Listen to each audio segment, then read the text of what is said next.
Vous vous demandez pourquoi tout le monde vous invite sur son canal Telegram. Bonjour, c'est Bertrand, votre coach web. Bienvenue dans ce nouvel épisode du podcast, épisode 543. J'espère que vous avez la forme, la patate, de l'énergie, que tout va bien pour vous, que vous avez des projets, des envies et que vous passez à l'action. Bah oui, parce que c'est important l'action. C'est bien beau d'avoir des idées, c'est bien beau d'avoir des rêves.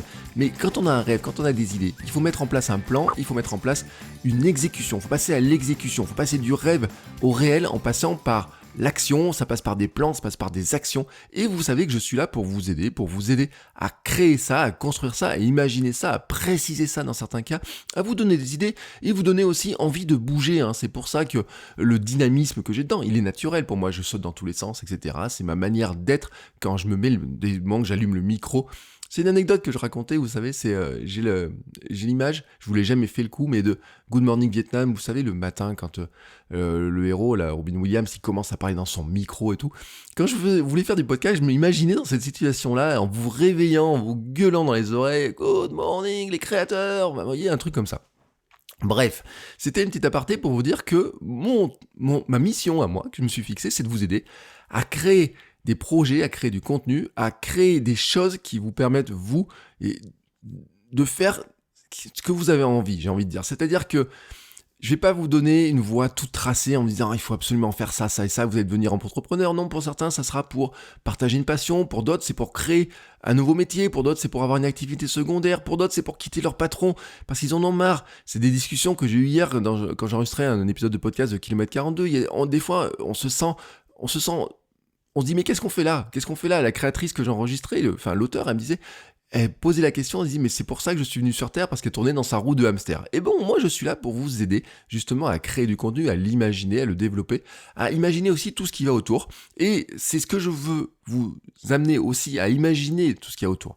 Et aujourd'hui, ce que je voulais vous partager, c'est une réflexion sur l'aspect des communautés privées, des canaux Telegram, etc.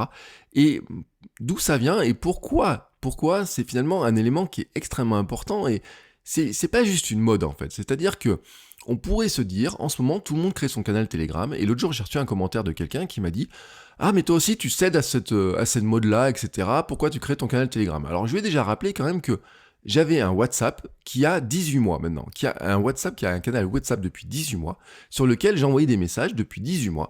Et au bout d'un moment, je l'ai dit, WhatsApp, ça devenait un peu pénible sur certains aspects. Telegram est beaucoup plus simple. Et puis Telegram a peut-être une éthique un peu plus intéressante que celle de WhatsApp, qui appartient à Facebook. Et vous savez quand même que Facebook, moi je m'en méfie beaucoup. Ça veut pas dire que je suis pas sur Facebook, ça veut pas dire que je suis pas sur Instagram, ça veut juste dire qu'il faut se rappeler quand même que Mark Zuckerberg, il décide un petit peu comme il veut. C'est son esprit, on est chez lui, etc. Donc, sur mon canal Telegram, pourquoi j'ai créé ce canal Telegram? C'est pour échanger l'information, pour partager de l'information, pour vous donner de l'information complémentaire. Ça peut être en audio, ça peut être en texte, ça peut être sous tout un tas de formes. Et ce que je voulais vous dire par là, c'est que on est sur un point où maintenant, vraiment maintenant, on sent le besoin de nombreux créateurs de se resserrer sur des communautés qui sont plus privées, sur des canaux qui sont plus privés, ou en tout cas qui sont plus restreints, et surtout qu'on est capable de mieux maîtriser. Pourquoi? Tout simplement parce que il y a un moment donné où le mythe de départ de la création d'Internet, il ne tient pas le choc. Il ne tient pas le choc parce qu'on a tous cru au web ouvert, on a tous cru aux réseaux sociaux permettant de parler à tout le monde. On a tous cru à cette image-là du village mondial. Et ce village mondial existe. C'est-à-dire qu'effectivement, vous pouvez parler avec n'importe qui dans le monde entier.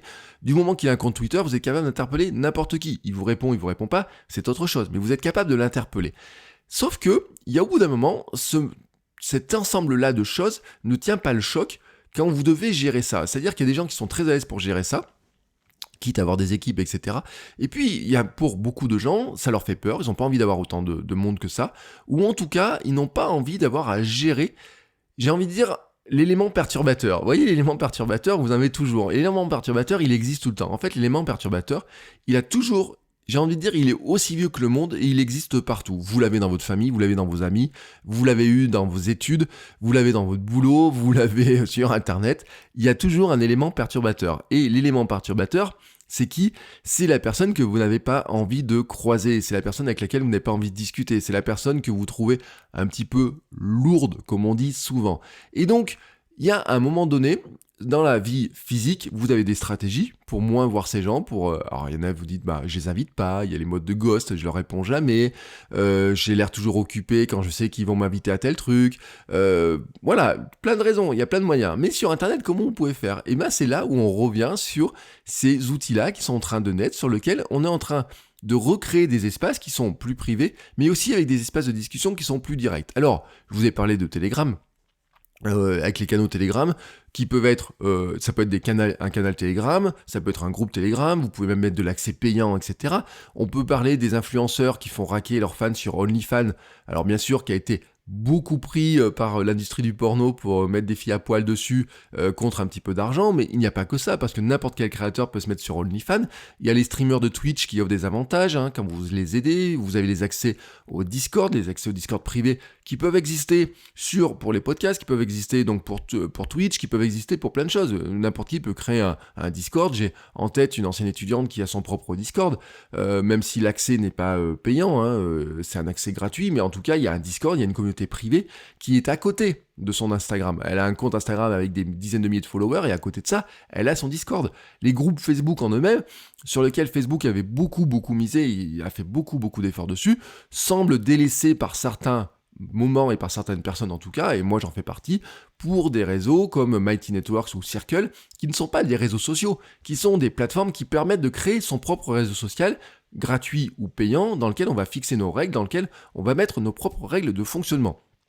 Même les blogs deviennent des mutants. C'est-à-dire que si on regarde un petit peu l'évolution des blogs, ils deviennent des mutants qui se rapprochent de la newsletter, qui sont un espèce de mix dans lequel le texte va être partagé sur le blog, va être partagé en newsletter, va avoir des accès privés. Quand vous êtes en lettre, en mail, déjà il y a une barrière, il faut que les gens s'inscrivent pour le consulter. Ils ne peuvent pas le trouver par par Google. J'étais parti En fait, vous allez comprendre, je suis parti dans les archives ce matin, pour ça je vous parle de Yahoo, mais c'est pas dans Google que vous allez trouver le contenu du newsletter, le contenu n'est pas référencé, donc il y a une première barrière à l'entrée. La newsletter en elle-même, la lettre d'information en elle-même, est un espace qui est déjà privé, dans lequel, même s'il y a par exemple, vous voyez une adresse mail de quelqu'un qui s'inscrit, vous n'avez pas envie qu'elle reçoive ce mail, vous pouvez très bien la bloquer si vous avez envie, je veux dire. Donc ça c'est possible. Vous avez des plateformes comme Substack, par exemple, le nombre de blogs, quand vous regardez un petit peu, qui sont créés sur Substack. Substack, ça permet quoi ? De créer un blog, de créer une newsletter, de faire des formules payantes. Il y a des contenus qui sont accessibles à tout le monde, des contenus qui sont accessibles aux personnes qui payent, etc. Et on revient sur des logiques comme par exemple Patreon. Vous savez que moi j'ai le Patreon. Sur le Patreon, qu'est-ce que je vais mettre ? Je vais mettre de l'information privé dessus, il y a un podcast privé tous les lundis, si vous donnez de l'argent sur Patreon, si vous soutenez le podcast sur Patreon, il y a un podcast privé tous les lundis. Je suis en train de réfléchir à des nouvelles formules, donc là je vais soumettre un message bien sûr bientôt aux patrons pour leur demander qu'est-ce qu'on pourrait faire de plus. Par exemple, je me disais, je pourrais mettre en place mes notes privées, mes notes personnelles, je pourrais les mettre en consultation pour certaines personnes, je pourrais mettre en place des sortes de mini-coaching, des choses comme ça. Vous voyez, on pourrait imaginer plein de choses. Vous avez des gens qui font par exemple de la musique et autres, qui donnent des cours privés sur Patreon. Vous avez sur YouTube, vous avez des cours gratuits, et puis sur Patreon, pour les gens qui payent, ils ont des cours supplémentaires, des cours privés, et des relations, des choses comme ça. Mais en fait, on en revient sur tout un tas d'espaces qui deviennent privés, qui deviennent vraiment privés. Même les plateformes de blogging, comme Ghost par exemple, vont vers ce chemin-là. Et WordPress, à n'en pas douter, va aller dessus. Je vous rappelle que WordPress, vous avez des plugins type BuddyPress qui permettent depuis des années de créer sa propre communauté. Vous pouvez avoir des pages avec des mots de passe. Si vous avez un WooCommerce, vous pouvez faire des communautés même où les gens vont payer. Même sur WooCommerce, vous avez plein de plugins qui permettent de le faire. Et je n'ai aucun doute sur le fait qu'un jour sur WordPress.com, si ce n'est pas déjà le cas parce que j'ai pas vérifié, on pourra créer sur WordPress un espace dans lequel on dira, là les gens, s'ils payent, ils ont accès à des espaces, à des blogs privés, à des billets de blog privés, etc. en payant, en s'abonnant, etc. Parce que c'est un petit peu la marche du monde. La marche du monde qui est un petit peu dictée par quoi ? Par deux choses. Par un, les algorithmes, et deux, la publicité. Hier, j'ai vu passer un message quand même qui montrait que YouTube allait mettre fin à l'hébergement gratuit des vidéos, qu'il y aurait de la publicité systématique sur toutes les vidéos, même si vous n'avez pas envie de les monétiser en tant que créateur, et que si vous n'avez pas passé le cap des 1000 fans et du cap pour avoir de la publicité, Dans tous les cas, vous aurez quand même de la publicité sur vos vidéos, mais vous toucherez rien.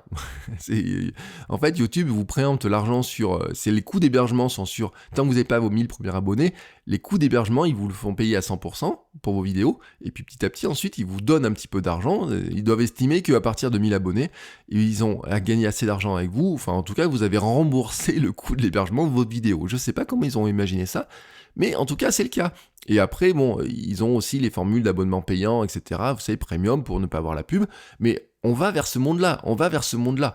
Et c'est un constat qu'on peut faire. Si vous regardez d'ailleurs les journaux payants, enfin les journaux type Le Monde, Libération, si vous regardez, ou L'Équipe, par exemple, si vous êtes dans le sport, regardez le nombre.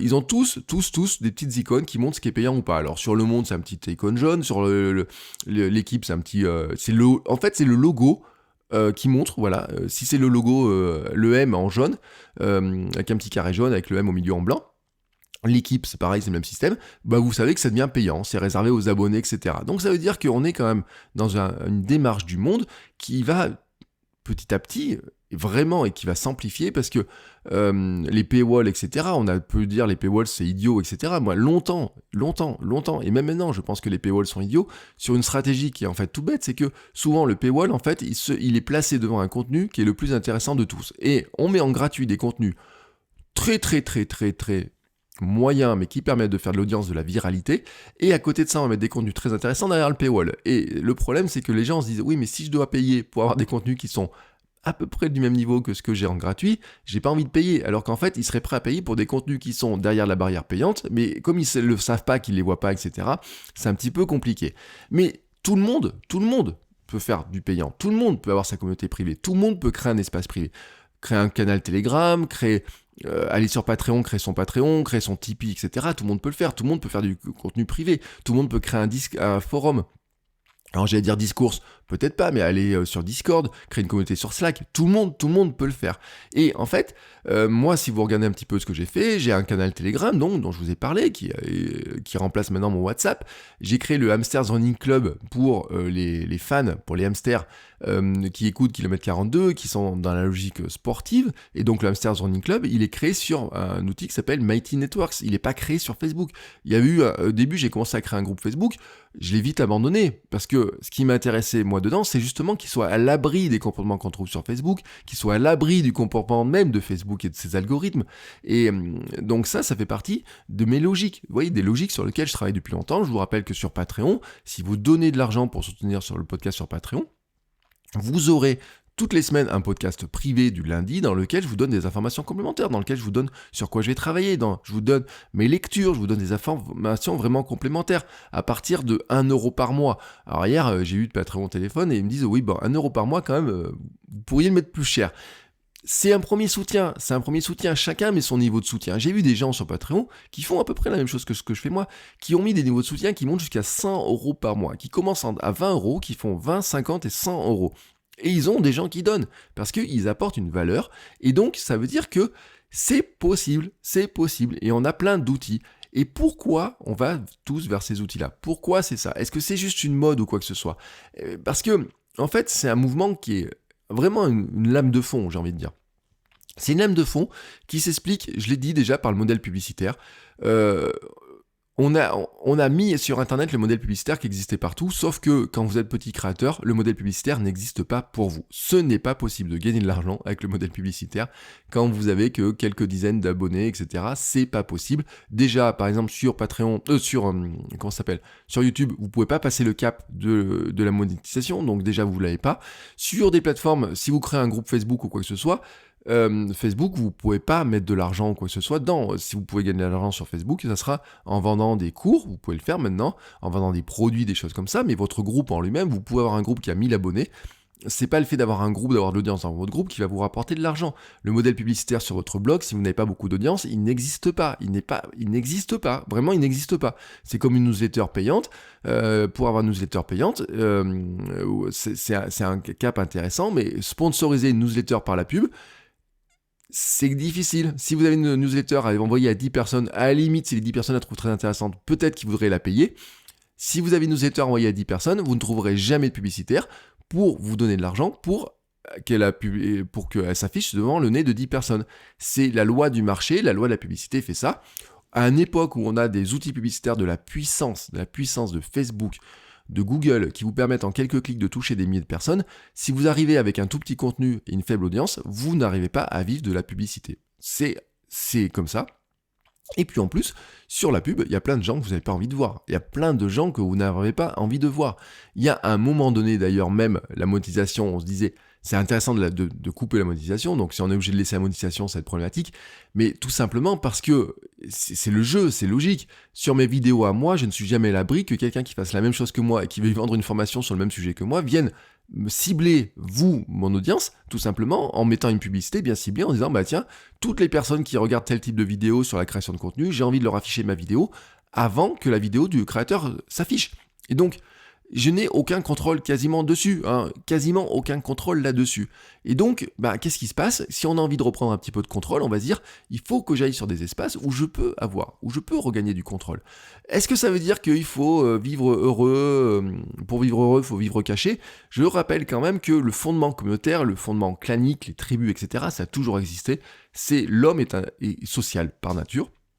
Et la capacité de l'homme, pourquoi l'homme est homme et pourquoi l'homme s'est développé aussi, c'est parce qu'il a une capacité à s'organiser en tribus, en clans, qu'il a une capacité à vraiment, notre cerveau est fait pour échanger avec plus de 5 ou 10 personnes. Il y a des espèces animales qui ne sont pas capables d'échanger avec beaucoup de monde, y compris d'ailleurs chez le singe, qui est le plus proche de nous. Le singe n'a pas la même capacité exacte, et c'était le cas aussi quand on regarde l'évolution de l'homme, des espèces d'hommes différentes. Finalement, celle qui s'imposait, c'est celle qui était capable de se rassembler, parce que la masse faisait aussi la force. À une époque, c'est ce qui permettait par exemple de gagner des guerres. Plus vous étiez nombreux et plus vous gagnez. Et donc la masse protégeait aussi contre les méchants. Alors les méchants, je sais pas si on pourrait dire les méchants dinosaures. Chacun faisait son taf, chacun avait envie de manger à l'époque, etc. Chacun trouvait sa méthode. Est-ce qu'ils étaient plus méchants que les autres ou pas? En tout cas, face à un ennemi très gros, on va dire, si vous étiez face à un gros mammouth, si vous êtes un tout petit bonhomme face à un gros mammouth, c'est compliqué. Si vous êtes 100 petits bonhommes face à un gros mammouth, ça devient plus facile. Et donc, tous les fonctionnements de tribus, tous les fonctionnements comme ça, viennent aussi de ça, du fait qu'on doit survivre. Et puis l'homme, donc, est homme, parce que justement, on est capable de s'organiser. Et donc, sur Internet, c'est logique, les communautés ont toujours existé. Mais quand je dis toujours existé, c'est que c'est le cas. Par exemple, vous prenez la première communauté réelle sur Internet, c'est The Well. The Well, c'était une communauté qui a été fondée en 1985. Elle a eu environ 4000 membres. 4000 membres, c'est rien du tout. 4000 membres, c'est rien du tout. Je connais des communautés privées qui maintenant en ont 40 000, ou même plus, qui ont plus de membres que ça. Vraiment, des groupes Facebook qui ont des dizaines de milliers de membres, vous en avez plein. Des influenceurs qui sont suivis par 2 ou 3 millions de personnes, voire 10 millions de personnes, voire beaucoup plus, vous en avez énormément. Et ils seraient capables de drainer beaucoup plus que 4000 personnes dans une communauté, s'ils montent un Discord, s'ils montent un forum, s'ils montent n'importe quel outil ou que ce soit un groupe Facebook, ils sont capables d'avoir beaucoup plus de monde que ces 4000 membres. Mais en 1985, 4000 membres, c'était quand même important parce qu'il y avait quand même beaucoup moins d'internautes. Et la caractéristique à l'époque, c'était qu'ils se ressemblaient tous. Mais ils se ressemblaient tous dans The Well, mais ils se ressemblaient tous sur Internet. Au départ, l'esprit des fondateurs, c'était assez simple. Il faut rappeler quand même que on dit beaucoup l'armée, etc. a développé Internet, mais c'était aussi un domaine très universitaire. Des blancs diplômés. L'origine d'Internet, on a des blancs diplômés, un peu hippies sur les bords aussi. The Well d'ailleurs est on va dire un fork de son équivalent papier qui circulait dans le monde hippie, finalement, c'est même un hommage, on va dire, à ça.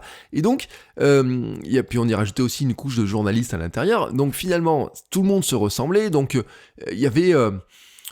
on était dans un esprit où finalement, les gens qu'on n'avait pas trop envie de voir, ils étaient pas là. Ils étaient pas là parce qu'ils étaient tout simplement pas connectés, et ceux qui étaient connectés, ils étaient pas dans la communauté, et donc, ça a toujours existé. Mais le web a grandi. Et le web maintenant c'est quoi? C'est 2/3 de la planète sont dessus, donc toutes les personnes que vous connaissez ont Internet. C'est fini l'époque où vous disiez est-ce que tu connais quelqu'un qui n'a pas Internet? Est-ce que vraiment on peut te dire, à une époque c'était facile, dire j'ai Internet, c'était quelque chose qui vous disait t'as Internet toi? Toi t'as Internet? Waouh! Mais maintenant, ça n'existe plus. C'est maintenant, quoi, t'as pas Internet? Mais comment ça se fait que t'as pas Internet? C'est pas possible ce truc-là. Tout le monde a Internet, on va te dire. Et donc, ça vous semble, désormais, on est passé d'un monde où c'était incroyable d'avoir Internet, au début impensable, incroyable, à un monde où maintenant, c'est incroyable de ne plus avoir Internet. Et donc, finalement, tous les gens que vous connaissez sont dessus, même ceux que vous n'avez pas envie d'y croiser. Et donc, les algorithmes, qu'est-ce qu'ils vont faire ? Eh bien, ils ont une tendance à vous ramener ces gens-là. C'est-à-dire que, on disait pendant très longtemps qu'il est temps de quitter un réseau social au moment où les gens que vous ne voulez pas voir, sont dessus. Ça s'appliquait énormément aux adolescents. Les adolescents, c'était le truc, je me mets sur tel réseau, maintenant il y a mes parents qui commencent à se connecter dessus, je m'en vais. Alors, j'étais sur Facebook, maintenant je vais sur Twitter. Ils sont sur Twitter, je vais sur Instagram. Maintenant ils sont sur Instagram, je vais sur Snapchat. Attends, ils ont débarqué sur Snapchat, je vais aller sur TikTok. Maintenant le problème de ça, c'est que les parents sont déjà sur TikTok. C'est-à-dire que ça va tellement vite, il y a une telle accélération qu'ils sont déjà dessus. Donc ce fameux adage, je quitte un réseau quand je croise les personnes que je ne peux pas voir, il fonctionne un petit peu mal. Surtout que les algorithmes tels que Facebook, etc., c'est fabuleux. Mais on pourrait parler de LinkedIn, on peut parler des autres algorithmes qui sont là pour vous suggérer des amis, vont vous ramener des gens que vous n'avez pas envie de croiser. Vraiment, pourquoi ? Parce que ces gens-là, si vous les connaissez dans la vie physique, si vous avez travaillé avec eux, si vous avez des amis communs, des relations communes, etc., l'algorithme, en fait, qu'est-ce qu'il va faire ? Il va matcher, il va dire « quand même, vous ressemblez beaucoup. » Donc, son boulot, l'algorithme, c'est qui se ressemble, ça semble. Vous voyez, donc il va essayer de vous rassembler. Moi, c'est incroyable le nombre de personnes qui me remontent. Alors, bien sûr, vous avez les copains d'école, vous avez tous ces gens-là, etc. Mais il y a des gens que je n'avais plus du tout envie de croiser et qui, parfois, me reviennent sous le nez, comme ça, en me disant « Vous pourriez connaître telle ou telle personne. » Je fais tout pour l'éviter. Soyons honnêtes, je fais tout pour l'éviter et toi tu me la ramènes. Et donc je me dis que s'ils me ramènent moi ces personnes-là, il y a des fortes chances qu'ils me ramènent moi à elles aussi. Et j'ai surtout pas envie qu'elles débarquent dans mon univers, surtout pas envie qu'elles débarquent dans mon monde. Donc c'est pour ça aussi que les communautés privées, on reprend du contact, on reprend en fait de choisir avec qui on va être en contact, on va choisir aussi avec quel type de personne on a envie de discuter. Et il faut le dire aussi, c'est qu'il y a des environnements dans lesquels on a envie des espaces plus protégés, pour se protéger des discussions qui vont partir en vrille. Alors là, bien sûr, en ce moment, on est dans le moment complotiste. Vous pouvez pas avoir une seule discussion sur le virus, sur la santé, sur l'espace sanitaire, sur le gouvernement, sur la 5G, sur les vaccins, sur l'homéopathie, sur les médecins, sur rien. Rien. Vous ne pouvez discuter sur rien du tout en ce moment. Tout part en vrille. Tout part en vrille. Vous dites le mot homéopathie, on vous tombe dessus. Vous dites le mot Covid, bien sûr, on vous tombe dessus. Vous dites le mot vaccin, on vous tombe dessus. Vous dites le mot 5G, on vous tombe dessus. Vous dites le mot iPhone, on vous tombe dessus. Vous parlez des nouvelles consoles, on vous tombe dessus. J'ai acheté une nouvelle console. Quoi, mais ça va pas, t'as acheté ça, etc. Toutes les discussions partent dans ce sens-là. Et puis vous avez aussi ceux qui ne pensent que c'est qu'un monde publicitaire. Ces gens qui sont issus de l'ancien monde, en étant issus, sans en être issus, ce que je veux dire, c'est... Qu'est-ce que je veux dire par là ? C'est ces gens qui pensent que ils se mettent sur internet pour vendre quelque chose et qui doivent passer leur temps à vendre quelque chose. Donc vous avez des gens, vous créez un groupe Facebook, ils arrivent et le premier truc qu'ils vous font, c'est au lieu de vous dire bonjour, ils disent tiens, j'ai un truc à faire. T'as vu, regarde, j'ai fait ça là-bas, viens voir mon lien. Tiens, j'ai fait ça, viens voir. Ils ne discutent jamais, ils n'échangent jamais, ils n'apportent jamais d'informations, mais tiens, t'as vu, j'ai fait ça, viens voir. Un lien, j'ai un truc à te vendre, j'ai ça. Hier, j'ai reçu un message sur Instagram.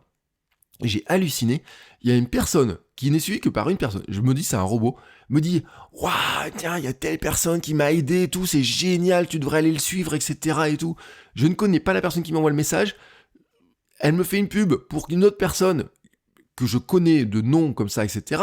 Je me dis mais dans quel monde nous vivons où il y a des gens qui arrivent comme ça, qui débarquent chez moi, qui ouvrent la porte, qui rentrent chez moi et qui disent « Tiens, pam, achète ça. » Vous en connaissez ? Non, chez vous, vous avez quelqu'un qui sonne à la porte qui dit « Bonjour, j'ai une encyclopédie à vous vendre. » Ça n'existe plus cette histoire-là, mais rappelez-vous, vos parents, ils ont dealé avec les vendeurs d'encyclopédies et puis ils se sont fait avoir. Hein. Beaucoup de gens ont une encyclopédie universaliste à la maison qui date des années 80. Mais c'était le truc. Et donc, quand il y a quelqu'un qui sonne à votre porte pour dire « Bonjour, j'ai du gaz à vous vendre ou de l'électricité à vous vendre en ce moment », vous êtes capable de dire « Non, tu rentres pas ». Et sur Internet, on a des endroits, on a du mal à le faire. Il y a sur votre blog, par exemple, les commentaires, c'est ouvert, donc si quelqu'un veut vous mettre un commentaire, vous allez pouvoir modérer le commentaire, etc. Mais on sait que vous n'êtes pas à l'abri d'avoir un troll, les haters, ça vous fait très peur. Alors je dis souvent qu'il n'y en a pas tant que ça, mais parfois vous en avez un. Sur Kilomètre 42, j'ai un commentaire, un follower, un fan, on va dire, qui est pas très sympathique, qui met des commentaires pas très sympathiques, qui va aussi sur les contacts des autres, etc., mettre des messages pas très sympathiques. C'est la réalité. Et je me dis, bon, il y a un moment donné, si je veux m'en débarrasser, ben, je peux essayer de le bloquer, en tout cas, je peux ne pas le voir, etc. Mais lui, de tous les cas, il verra mes contenus, etc. Est-ce que je peux le priver de mes contenus parce que finalement, ça ne l'intéresse pas à part les critiquer? Ben oui, on revient sur la logique de choses qui sont existantes depuis des années.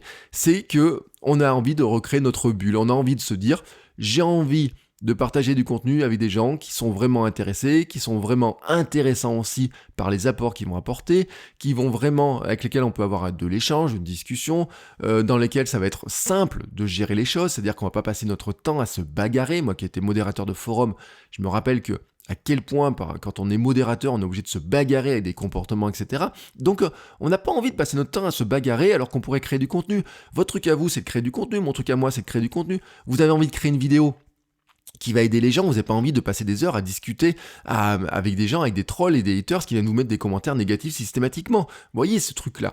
Et donc, qu'est-ce qui va se passer? Eh bien, on va essayer de recréer ce qui existait tout le temps. Ce qui existait tout le temps, c'est-à-dire que on va revenir sur le club privé, le club un peu select, etc. Vous voyez, qui organisent, on les voit dans les films et tout, les clubs, etc.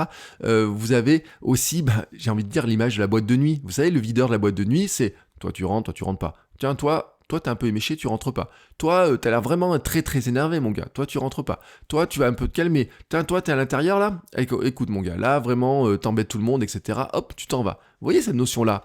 Eh ben, c'est ce qu'on est en train d'essayer de recréer sur Internet. C'est ce qu'on est en train de recréer dans des espaces privés.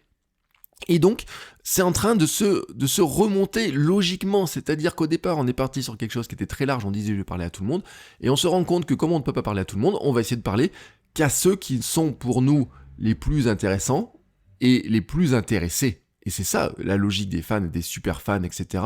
C'est-à-dire qu'il y a un moment donné, on va mettre des barrières, et que ces barrières-là, ceux qui sont pas vraiment intéressés par ce qu'on fait, qui seraient juste là pour regarder et pour mettre une pub, on va aller les filtrer d'une manière ou d'une autre. Alors certains vont les filtrer en ne leur donnant pas l'accès du club privé, des choses comme ça. Certains, ça va être par la barrière de l'argent, parce que quelqu'un qui vous aime pas, est-ce qu'il serait capable de donner 10 € par mois pour venir voir un contenu alors que vous aime pas du tout? Probablement pas.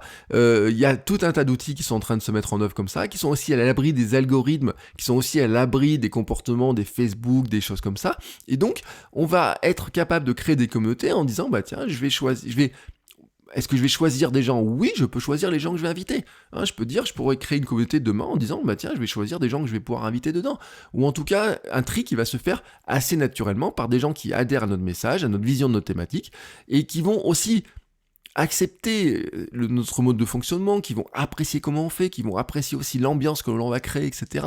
Et petit à petit, ça va faire un esprit un peu, on peut appeler ça clan, chef de meute, vous pouvez l'appeler comme vous voulez. La théorie des 1000 vrais fans. Si on regarde vraiment la théorie des 1000 vrais fans, vous savez, c'est un artiste solo peut gagner sa vie en ayant seulement 1000 vrais fans, c'est-à-dire des fans qui vont tout acheter, etc. Mais les 1000 vrais fans, c'est un clan, c'est une tribu. C'est-à-dire que quand vous regardez le fonctionnement, pour que ça fonctionne, il faut que vous ayez une relation importante avec... Vous êtes un chef de tribu, j'ai envie de dire, dans lequel vous avez de l'échange avec les gens, etc. Et cet échange-là, il se fait pas en plein jour, il se fait par des messages privés, il se fait par du mail, il se fait par des discussions privées, et donc il peut se faire aussi par du canal Telegram, par du WhatsApp, par des communautés privées, il peut se faire par tout un tas d'outils, du Patreon aussi, etc., qui sont bien sûr en train de monter, qui apportent une partie. Pour certaines, c'est de la discussion, pour certaines, c'est du financement, pour d'autres, c'est discussion plus financement. Mais en tout cas, on est en train de recréer ça. Regardez par exemple les badges sur Twitch, les niveaux sur Twitch, etc. Dans une communauté, il faut que les gens sachent comment ils peuvent prendre de l'importance dans une communauté.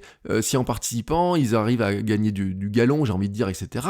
Sur Twitch, qui vient de l'univers du jeu, de la gamification, c'est logique. En fait, Twitch, par exemple, ce qui est intéressant, c'est que vous avez des badges, etc. Et donc, plus vous allez donner de l'argent, plus vous êtes impliqué, etc. auprès du streamer, et plus vous allez avoir des galons, j'ai envie de dire. Ça vient du jeu vidéo. C'est logique, c'est un processus de gamification, mais c'est un processus qu'on retrouve aussi dans nos communautés. Dans les communautés telles qu'on les monte, etc., on va essayer aussi de retrouver ça. Et en fait, les outils qu'on avait, tels les groupes Facebook, ne permettent pas de le faire. Une page Facebook n'est pas une communauté, je le rappelle tout le temps, c'est pas une communauté. Des outils comme Telegram ne permettent pas vraiment de le faire. Un Patreon va permettre de le faire un petit peu, mais pas vraiment, parce que la segmentation va se faire par l'argent. Vous pouvez avoir par contre des espaces comme les Discord, etc., où vous aurez plus cette notion-là qui va arriver. Et donc, tout ça est en train, en fait, de créer des nouveaux espaces qui sont loin des algorithmes des réseaux sociaux, qui sont loin de certaines discussions, etc., où vous allez dire, bah oui, attendez, moi dans ma communauté, je n'ai pas envie d'avoir tel comportement, j'ai pas envie qu'on parle de tel ou tel sujet, ou j'ai envie qu'on en parle de telle manière, j'ai envie qu'il y ait telle ou telle règle, et donc vous allez vous débarrasser à la fois de cette relation des réseaux sociaux, à la fois aussi de gens qui sont amenés alors que finalement ils vous connaissent pas trop, mais ils disent ah bah tiens ce groupe a l'air sympa, je viens dedans, je fais ma pub et puis je m'en vais, vous voyez, tous ces trucs là. Et puis j'ai envie de vous dire aussi, cette relation des réseaux sociaux, vous êtes aussi à l'abri que finalement vous supprimez le filtre de l'algorithme.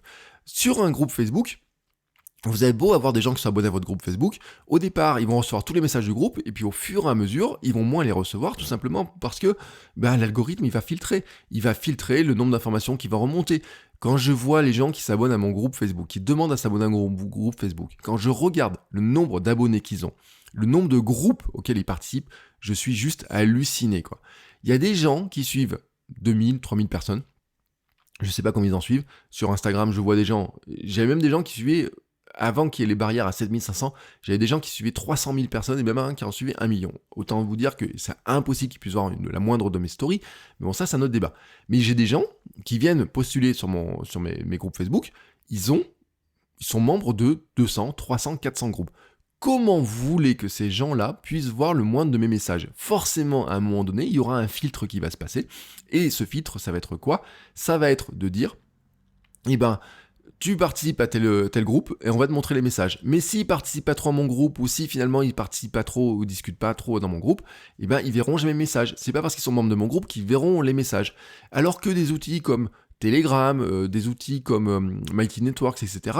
Moi je sais que quand j'envoie un message sur Telegram, tous les gens qui sont sur Telegram et qui sont abonnés à mon canal vont voir le message s'ils ouvrent leur application. Bien entendu, s'ils ouvrent leur application. Ça, c'est un point qui est important parce que c'est ce qui fait que c'est pas possible de le faire pour tout le monde. Il y a un moment donné, on se prend des limites. Et ces limites-là, en fait, c'est que on se dit oui, c'est génial, je voudrais créer ma communauté, je voudrais créer mes espaces, je voudrais créer mes canaux de discussion, etc. Mais en fait, cette stratégie ne fonctionne pas pour le débutant. Vous ne pouvez pas débuter sur Internet en étant privé. Vous ne pouvez pas, ce n'est pas possible.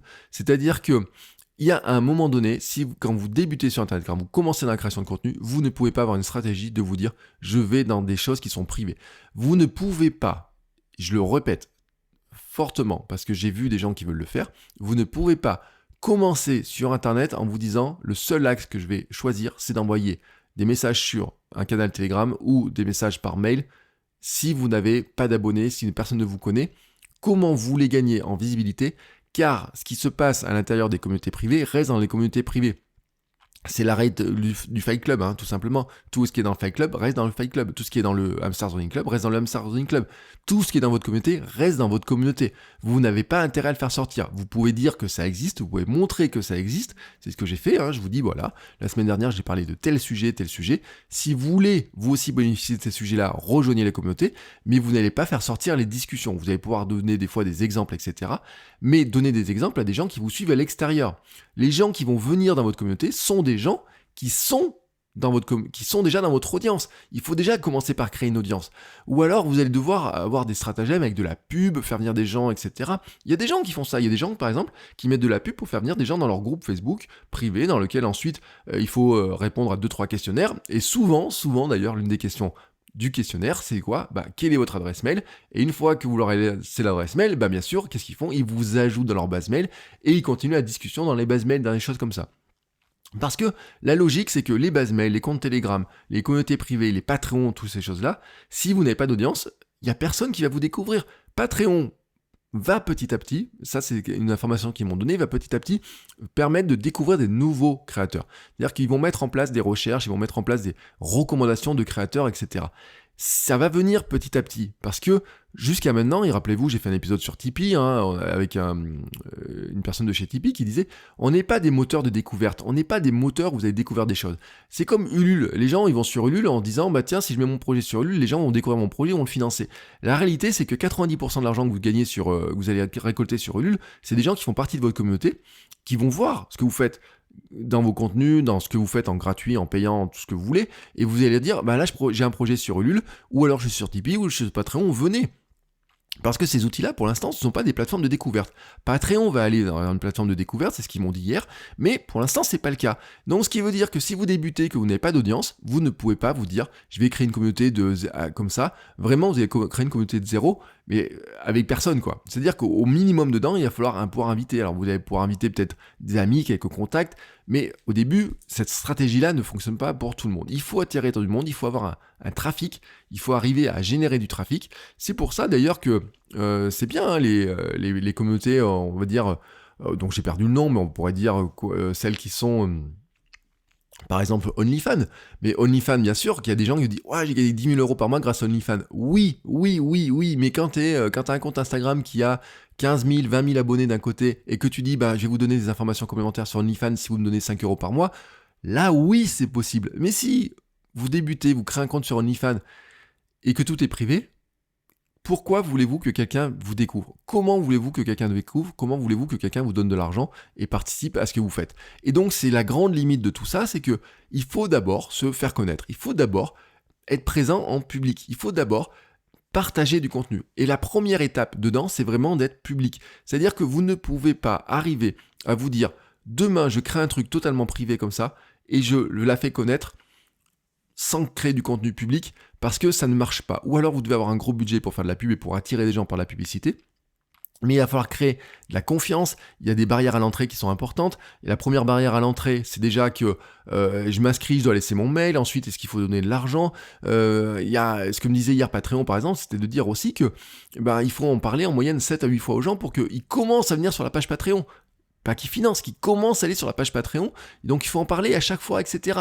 Et donc, c'est pas parce que vous mettez une pub qui va s'afficher à une personne en disant, bah tiens, si tu t'abonnes à mon Patreon, tu vas avoir des podcasts privés, que les personnes vont s'abonner, c'est pas si simple que ça. Donc, ce système-là, ce mécanisme-là, qui existe et qui est fort, n'est pas possible pour tout le monde. Ça demande un investissement en temps pour créer du contenu, pour animer la communauté aussi, ça demande du temps pour avoir une audience potentielle qui va venir dessus.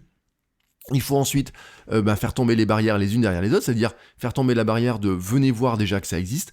Je vous soumets l'idée que c'est possible et pourquoi c'est intéressant. Ensuite, oui, regardez, si vous payez, vous aurez accès à ça. Si vous inscrivez, vous aurez accès à ça. Si vous payez, vous aurez accès à ça. Voilà l'ambiance, voilà ce que vous allez trouver dedans, etc. Ça revient aussi à des actions de vente. Certains disent que Patreon, c'est de la mendicité, mais c'est pas de la mendicité. Je dirais plutôt que c'est une forme de vente de quelque chose. Moi, je l'ai fait sur l'axe mendicité et je sais que c'est pas bon.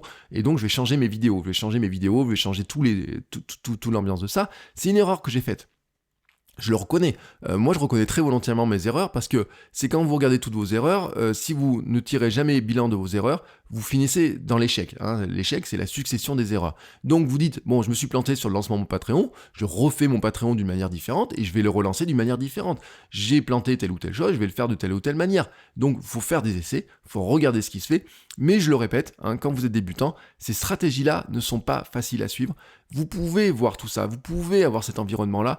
Tous les jours, vous pouvez voir un canal Telegram qui va se créer, tous les jours, vous pouvez voir des patrons qui vont se lancer, tous les jours, vous pouvez voir des communautés, des espaces, etc.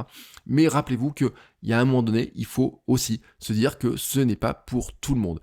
Il faut d'abord, vraiment d'abord, avoir une première audience. Par contre, quand vous avez une audience, quand vous avez cette logique-là d'audience, quand vous avez des gens qui vous suivent, quand vous avez des gens qui échangent avec vous, quand vous avez des gens qui sont prêts à vous faire confiance, à ce moment-là, oui, vous pouvez passer à l'étape suivante. C'est-à-dire, oui, vous pouvez dire, bah tiens, je vais avoir de la discussion plus personnelle avec une liste WhatsApp. Oui, je peux créer un canal Telegram. Oui, je peux créer un espace type Discord pour discuter avec eux. Oui, il y en a qui créent des Slack. Oui, je pourrais avoir, un espace privé. Oui, je pourrais avoir un Patreon sur lequel ils donnent pas grand-chose, mais même en donnant un petit euro, ils ont accès à des choses supplémentaires.